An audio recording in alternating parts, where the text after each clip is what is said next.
Mesdames, Mesdemoiselles et Messieurs, bonjour. Nous sommes à Ndiolekro. Mesdames et Messieurs, vous savez, Ndiolekro est situé à plus de 300 km de la ville d'Abidjan. Pour tous nos téléspectateurs et pour les passionnés d'agriculture, nous avons voulu en savoir davantage sur l'anacarde, qui est une fierté nationale parce que notre pays, la Côte d'Ivoire, est le premier pays producteur mondial. Aujourd'hui, avec la recherche, nous pouvons faire de la loco, nous pouvons obtenir du champagne à partir du fruit de l'anacarde. Vous voulez en savoir davantage? Permettez-moi de ne pas vous en dire plus. Suivez-moi. L'équipe de reportage du magazine agricole Brave Paysan s'est rendue à Ndiolekro, campement situé à 15 km de la sous-préfecture de Kofi à Monkro. Bâti sur un espace de 10 hectares, K Agro-Industrie appartient au roi Nana Nsankwe III, notre hôte du jour. Ce site est un centre d'expérimentation avec pour particularité la transformation de la pomme d'anacarde en plusieurs produits dérivés. Pour mieux comprendre le processus, nous avons approché le professeur Kwa. Bonjour professeur. Bonjour. Madame. Alors nous sommes à Ndiolekro, c'est bien ça? À Ndiolekro, oui. Qu'est-ce qui se passe ici? Nos téléspectateurs sont curieux de savoir parce qu'en entame de l'émission, on a expliqué qu'on pouvait faire de la loco. C'est ça, ouais. Avec la pomme, ça. On peut obtenir le champagne, la boisson. Vraiment, on peut faire beaucoup de choses. C'est ça. Donc nous sommes venus vous voir pour que vous puissiez nous montrer tout ce process. Alors ici, on a plusieurs produits qui sont faits. Le premier produit, c'est un produit purement alimentaire, qu'on appelle, c'est ce qu'on voit là, c'est-à-dire que les confitures, les sirops et tout ça. Ça, c'est la première partie. La deuxième partie, c'est le jus de pomme. Et la troisième, c'est l'alcool. Donc ces jeunes dames sont au travail? Oui, c'est ça. Elles sont payées par heure ou comment ça se passe? Bon, pour l'instant, on est dans une phase, en fait, c'est cette année qu'on a commencé, on a acquis l'appareil en mai. À ce moment-là, il n'y avait plus de pommes. Donc, on n'a pas pu faire tester. Donc, on a fait les tests avec le vin de palme. Et c'est maintenant qu'on a commencé à travailler avec la pomme elle-même. Et on attend encore d'autres presses. On attend encore 3 autres presses qui vont arriver. C'est en ce moment-là qu'on va monter l'équipe. L'équipe sera composée à peu près d'une vingtaine de personnes. 5 personnes par presse, 3 hommes et 2 femmes. Parce qu'en fait, 3 hommes, parce qu'en fait, il y a des parties manutentionnelles où il faut presser, pour que ça soit par les hommes. Mais les autres parties, là, comme elles sont en train de le faire, là, la partie ramassage, lavage, découpage, bon, ça, les dames aussi quand même peuvent aider à faire ça. Donc, on aura donc à peu près une vingtaine de personnes. Très bien. Au niveau du village, au niveau du village, mettre les jeunes au travail, absolument. Les mettre à contribution. Comme c'est ça, c'est un peu ça. Mais le côté sanitaire, est-ce que c'est regardé de très près? Oui. Bon, dans tous les cas, lorsqu'on va arriver dans la phase de production, il faudrait qu'on fasse certifier par l'Institut d'hygiène. Là, actuellement, il y avait les toilettes ici, on a tout déplacé, on a tout fermé les toilettes pour faire les toilettes maintenant derrière. Bon, les gens travaillent avec des gants, bon, on a des cache-nez, on a des charlottes, tout ça. Donc vraiment, on essaie de faire... on travaille avec des inox, tout ce qu'on a comme truc pour comprendre, pour faire les traitements là sont en inox. Même les machines, même le distillateur est en inox également. Donc, on essaie d'être vraiment très proche. Très bien. Vous veillez au grain. On veille vraiment au grain pour que ça soit, puisque c'est là, on a assisté un peu au découpage. Et après, bon, alors, tu es en train de... Alors, c'est M. Nikiema Agiakariga qui est en train de découper donc des pommes. Alors, ces pommes-là sont des pommes d'anacarde. Il dit, bon, entre guillemets spéciales, parce que toutes les pommes qui sont destinées à ça, à cette chaîne-là, sont récoltées directement sur l'arbre. C'est quoi la différence entre les fruits qui tombent et ce qu'on récolte sur l'arbre?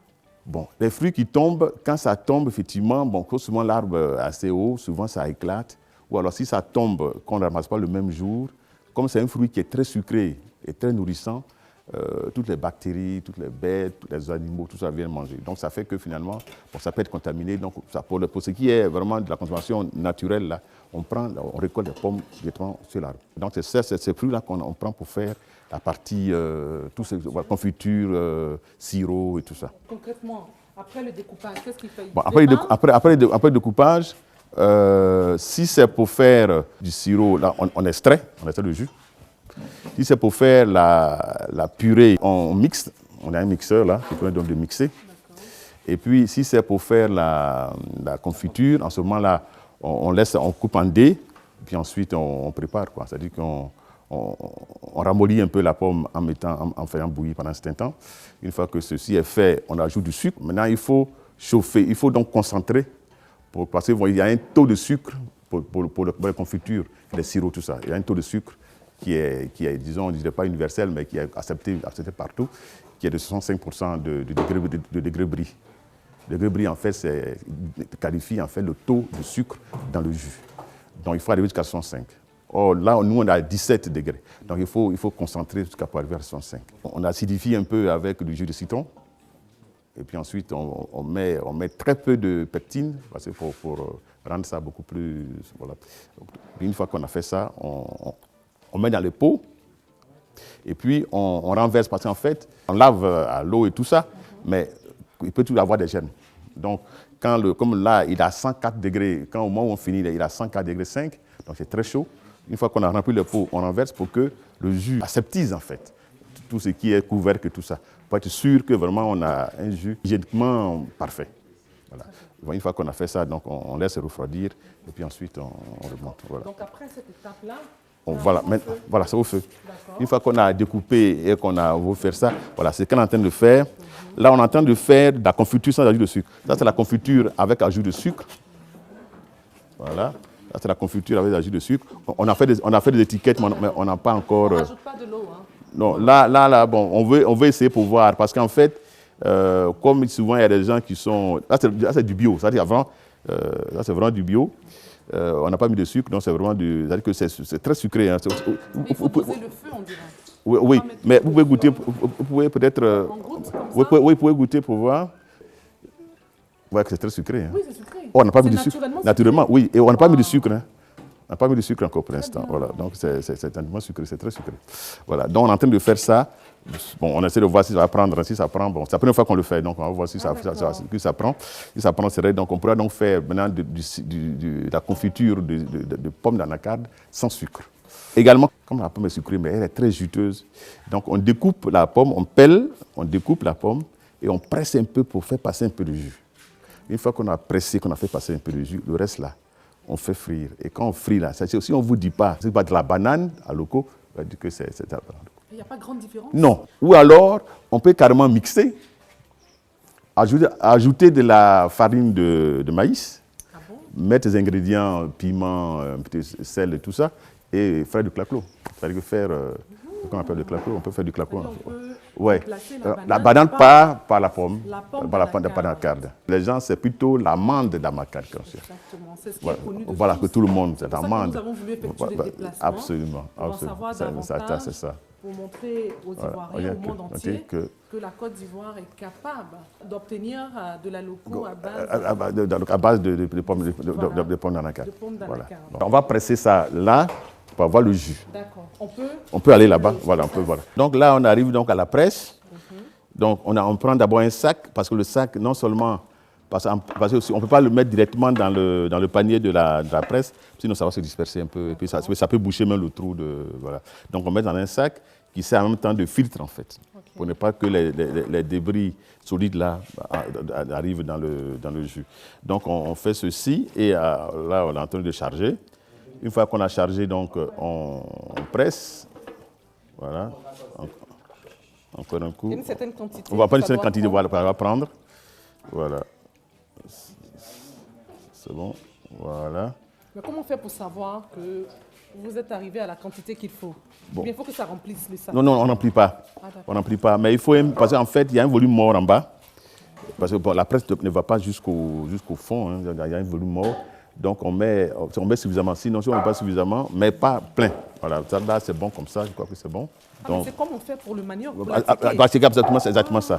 Donc une fois qu'on a découpé, on malaxe un peu. Ils ont des gants là, donc on malaxe un peu. Et puis on met dans le sac. Et puis il va tourner. Voilà, c'est une manivelle, c'est un genre de vis sans fin. On tourne, voilà.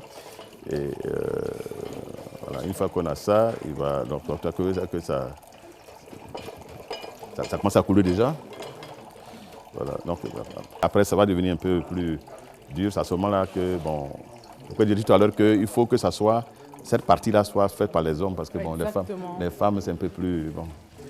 Voilà. Donc là, on presse pour sortir le jus. Voilà. Donc on a le jus. Ce jus-là, comme j'ai dit tout à l'heure, il a 3 destinations. Soit ça va à la fermentation pour faire l'alcool. soit ça va à la côté boisson. Côté boisson, sirop et autres. Bon. Si on veut en faire de la boisson, du jus de pomme, en ce moment-là, il faut pasteuriser. C'est-à-dire qu'il faut chauffer jusqu'à 80 degrés pendant 20 minutes pour tuer tous les germes qui peuvent éventuellement être à l'intérieur du jus. Parce qu'en fait, il y a les germes, mais aussi il y a des enzymes et tout ça. Donc si on laisse comme ça, ça fermente. Au bout de 2 jours, ça commence à fermenter. Donc une fois qu'on a fait ceci, bon, en ce moment-là, on va maintenant clarifier. La clarification a pour but d'enlever les tanins qui sont dans le jus. Comme tous les fruits d'ailleurs, hein, mais dans la canne, il y a beaucoup de tanins. Ce sont des polyphénols. Quand tu bois, tu as une sensation de sécheresse au niveau de la gorge. Exactement. Voilà, c'est ça. La clarification se fait à l'aide d'amidon de manioc, à certaines concentrations qu'on fait. Et puis donc, une fois qu'on l'a clarifié, on filtre pour enlever donc tout ce qui est ceci. Une fois qu'on a filtré, on peut conserver. Ça, c'est la première étape. Ou alors, si on veut vraiment avoir du jus très, enlever toutes les odeurs et tout ça, on fait passer ça sur une colonne de charbon actif. Le charbon actif, c'est un absorbant. C'est-à-dire que c'est un corps qui contient des pores à l'intérieur. Donc, lorsque vous mettez ça en contact, toutes ces molécules-là s'accrochent dessus. Et donc, on les enlève. Donc, souvent, on enlève un peu de couleur. Bon, on a rendu compte qu'on enlève un peu de... Parce qu'il contient beaucoup de vitamine C. Hein, il contient 4 fois plus de vitamine C que l'orange. Hein. Ah bon? Ah oui. Voilà. Là, c'est bon. Ça, c'est bon. On a le jus. Voilà. OK. Voilà. Et qu'est-ce qu'il fait? Il va retirer? Il va presser une deuxième fois. Hein. Il va retirer, il va remuer un peu, et puis il va encore represser. Il fait 3 fois. On peut jeter. Voilà. Après, donc, qu'on appelle ça les tourteaux, c'est-à-dire que les déchets de la presse, là, en fait, ce tourteau-là, si vous mettez ça là, les moutons, là, on a des moutons, il y a des moutons qui sont élevés là, ils viennent bouffer tout. Et ça ne leur Non, les moutons adorent ça. Ils adorent. Donc ça sert à l'alimentation du bétail. Voilà, donc ça peut servir à l'alimentation du bétail. On veut même faire une formulation pour les volailles et tout ça. Une fois qu'on a fini cette étape, on va aller donc sur la chaîne. Voilà. Une fois qu'on a fait donc cette étape-là, c'est ce jus-là, tous les bidons qui sont là contiennent du jus qu'on a extrait hier soir. Et qu'on va faire. Ça fait 48 heures. 48 heures. Et qui est en train de fermenter d'ailleurs. Après, on est en train de distiller. Une fois qu'on a fait le distiller, normalement, on a 3 fûts. Donc, on va donc mettre ça dans ces fûts-là pour fermenter. Comme actuellement, on est encore en phase de début de production, donc on a 3 types de fermentation. Il y a une fermentation qu'on appelle une fermentation dirigée, où on pasteurise le jus pour tuer tous les germes naturels qui sont dans le jus, les enzymes et tout ça, on les tue. Et on alimente, on ensémence ça avec de la levure de boulanger. L'autre fermentation qu'on peut faire, c'est faire la fermentation ce qu'on appelle naturelle. C'est-à-dire que la pomme elle-même contient des enzymes qui permettent de faire la fermentation. Bon, mais là, naturellement, voilà. Mais ce qui est le danger, avec tout le processus de cueillette, ceci, cela, il peut y avoir des contaminations et tout ça. Bon, donc, lorsqu'on fait la fermentation naturelle, là, on lave très bien les pommes, abondamment. Bon. Ou alors, on peut faire une troisième fermentation qui est une fermentation un peu assistée. C'est-à-dire qu'on prend le jus naturel, on ne pasteurise pas, on ajoute un peu de levure pour booster un peu. Donc, voici donc ce système, comment ça marche. On a 3 fûts. Ces 3 fûts-là sont reliés. On a une pompe là, manuelle qui est là, qui relie ceci. Une fois que la fermentation est terminée, ça, ce sont les bulleurs, hein, les bidons qui sont là, les cas alimentaires là, servent à voir si la fermentation a commencé. Parce qu'en fait, quand ça fermente, il y a production de CO2. Donc le CO2 sort de la bonbonne là, et sort par la jerrycan, et donc ça bulle. Et là, on est passé hier de 17 degrés bris. Ah, ça, c'est vraiment important parce qu'en fait, souvent même, ceux qui font le vin et tout ça, souvent, les gens forcent un peu en ajoutant un peu de sucre parce qu'on dit on ne peut pas de sucre. Mais là, vraiment, on est à 17 degrés bris. Et lorsqu'on prend la pomme elle-même, c'est-à-dire qu'on cueille comme ça et qu'on mesure la teneur en sucre, on a tout le monde du 21 degrés. C'est du sucre même, c'est-à-dire que c'est un jus, c'est plus sucré. Parce qu'en fait, les sucreries qu'on connaît d'habitude sont à 11 degrés bris. Or, ça, d'abord, le jus rassemblé là est à 17 degrés bris. Wow. Donc, ça veut dire que si on veut être au même niveau que ces boissons-là, il va falloir qu'on dilue pour ne pas qu'elles soient trop sucrées. De façon naturelle. C'est de façon naturelle. Une fois que la fermentation est terminée, on mesure chaque matin le degré bris pour voir. Là, hier, on était à 17, ce matin, on était à 10. Et une fois que c'est terminé, on alimente la bombe qui est en haut par une pompe manuelle qui est donc sur le côté là-bas. Et puis ensuite, on branche donc le tuyau qui est là. On met ça dans le trou, l'orifice qui est là. Et on ouvre la vanne. Et en ce moment-là, on alimente directement ceci. Voilà. Donc le jus, donc à faire le mou fermenté là, arrive ici. Alors, ce bouilleur-là a une contenance de 200 litres. En fait, il faut remplir ça aux 2/3.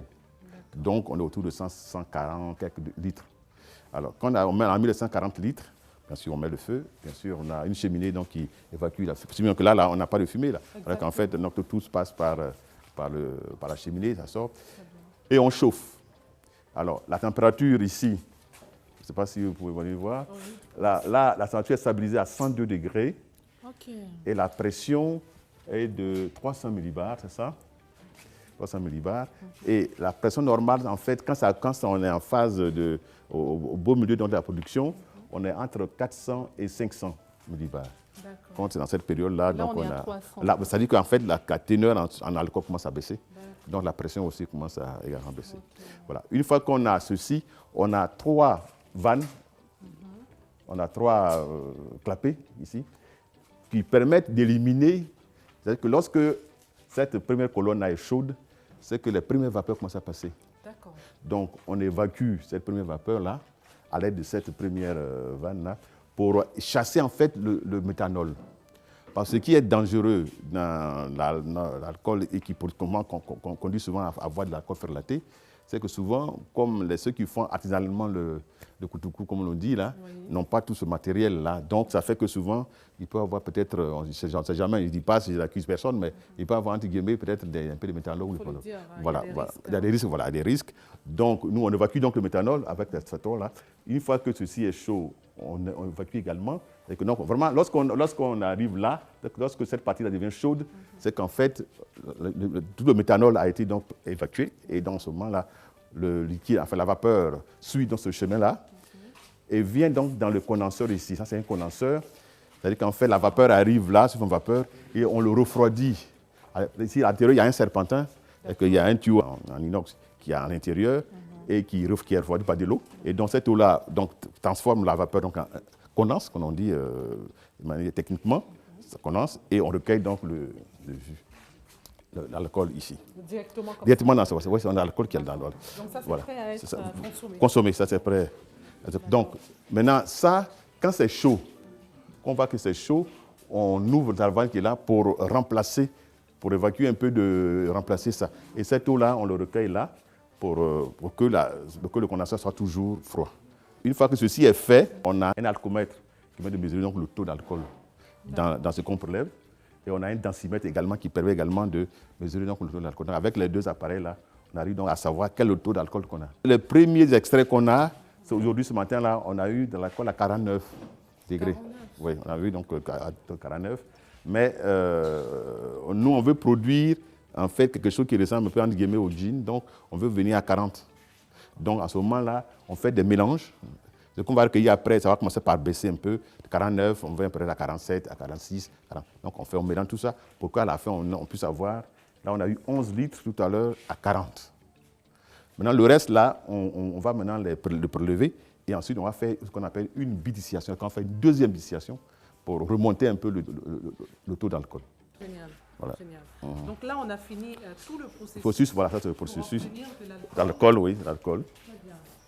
Et après tout ça, oui. Est-ce que vous avez des difficultés? Est-ce que vous avez des choses que vous voulez voir améliorer? Alors, ce qu'on va faire, ce qu'on fait un projet de faire, c'est de séparer la partie production, cette partie-là. Très bien. Voilà, on va donc séparer ces deux parties-là.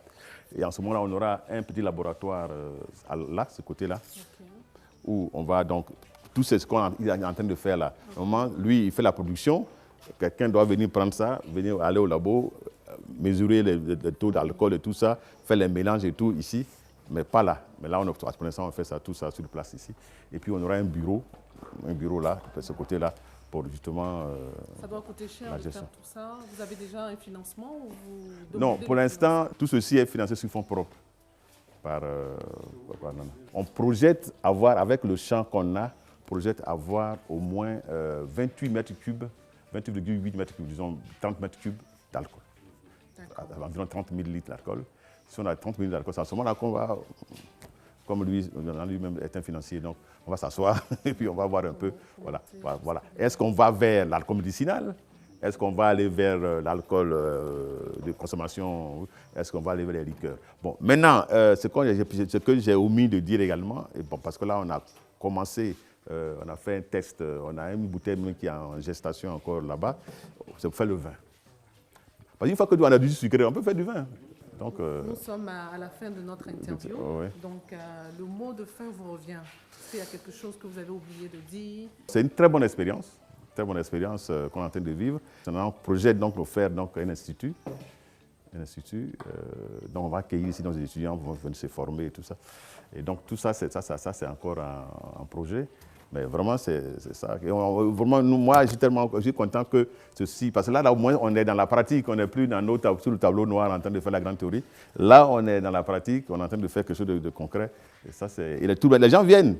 Le soir, là, tous les jeunes du quartier, du village viennent, parce que tout le monde vient venir goûter un peu à notre excursion. Très bien. Bravo et bonne continuation. Merci bien, madame. Merci. Le professeur est accompagné des étudiants stagiaires venant de divers horizons pour apprendre auprès de lui. Ça fait 1 mois que je suis ici. Et nous avons, à travers les jus obtenus, nous avons réalisé différentes fermentations. Actuellement, nous avons 80 litres de jus. Et avec ces jus-là, on essaie de faire quelques macérations pour pouvoir produire de la liqueur avec les alcools qu'on obtient. Mon rôle, c'est d'apprendre comment clarifier le jus, comment faire la confiture, comment faire aussi le sirop à partir de la pomme d'anacarde. 2012, c'était l'année où l'anacarde a commencé à vraiment se développer en Côte d'Ivoire. Donc j'ai essayé de faire mes recherches sur Internet et j'ai vu qu'avec la pomme et la noix, on pouvait faire beaucoup de choses. Donc je me suis dit, bon d'accord, pourquoi ne pas essayer? Avec mon professeur, il m'a appris vraiment beaucoup de choses. Et par la grâce de Dieu, j'ai eu une bourse. Je suis allé à Toulouse continuer mes études. Cependant, lorsque je suis rentré au pays, j'ai trouvé nécessaire et important de continuer le projet. Parce qu'avec le projet, on pouvait, en plus de la noix, on pouvait valoriser la pomme, les feuilles, même l'arbre, l'écorce. Parce que l'écorce est utilisée traditionnellement pour soigner les hypertensions et beaucoup d'autres choses. En plus de ces stagiaires, il y a aussi des jeunes qui y sont pour se faire un peu d'argent. Notre venue ici a été importante parce que nous sommes ici en même temps pour apprendre. Nous venons tous d'Abidjan, mais voyons que là-bas la situation n'est pas trop bonne. Nous avons décidé de retourner vers le village pour apprendre quelque chose. Et étant arrivé, nous avons appris que le chef avait une activité pour les jeunes. C'est pourquoi nous sommes venus. Et nous incitons tous les jeunes qui étant là-bas, étant partout ici en Côte d'Ivoire, mais qui voient que ça ne va pas, de revenir au village et d'essayer de faire quelque chose de la terre. Notons que la sous-préfecture de Kofi-Amonkro est une grande zone de production d'anacarde, malheureusement menacée par les feux de brousse. Ava exhorte les braves paysans à prendre des mesures idoines enseignées par le Conseil du coton et de l'anacarde afin de protéger leur patrimoine. Nous sommes au thème de nos 26 minutes. Merci de nous avoir regardés. Dans 15 jours, nous revenons pour aborder le même sujet, mais plus approfondi. Pour toute information complémentaire, vous pouvez nous appeler à l'adresse qui s'affiche au bas de votre petit écran. C'est à la même heure, sur la même chaîne. Que Dieu bénisse tous nos braves paysans, braves paysannes, toutes ces personnes qui contribuent à faire prospérer l'agriculture en Afrique et apportent leur soutien à nos braves paysans. Nous restons disponibles pour tous ceux qui veulent associer leur image à cette émission qui valorise l'agriculture dans toute sa diversité. Vive nos braves paysans, braves paysannes, pour que vive l'agriculture. À très vite.